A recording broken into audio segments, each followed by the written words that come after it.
यार फेमिनिज्म का मतलब क्या ये होता है कि आप प्रो वेस्टर्न हो? यानी क्या ये कहना गलत नहीं होगा कि फेमिनिज्म तो वेस्ट से ही ओरिजिनेटेड है? ऑफ कोर्स इसमें तो कोई शक व शुबा नहीं है।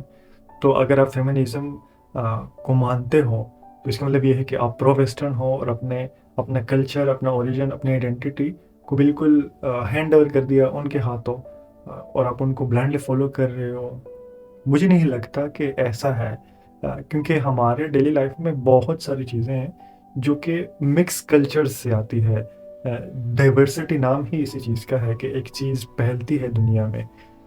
तो अब डिपेंड करता है कि फेमिनिज्म आप किस चीज़ को समझ रहे हो। यानी अगर फेमिनिज्म की डेफिनेशन कर दी जाए तो फेमिनिज्म का मतलब होता है कि इक्वालिटी, यानी मेल और फीमेल इक्वल है। अब इस इक्वालिटी वर्ड को आप किस तरह माइंड में प्रोसेस करते हो।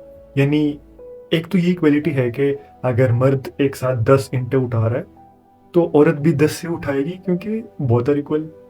जो कि वेस्ट के अंदर ये फेमिनिज्म होता है। और दूसरे फेमिनिज्म ये है कि जो एक डिग्निटी है, एक रिस्पेक्ट है, या एक पर्सनैलिटी है एक मर्द की, उतनी ही डिग्निटी, रिस्पेक्ट और पर्सनैलिटी एक फीमेल की भी हो। अब वो लेवल उनका सेम सेम हो, अलबत्ता उनके काम डिफरेंट होंगे। Both are designed differently, they think differently, they process differently, they are different from each other. तो लेवल उनका सेम है, लेकिन उनके अलबत्ता काम अलग अलग है। दोनों एक अलग अलग आइडेंटिटीज है।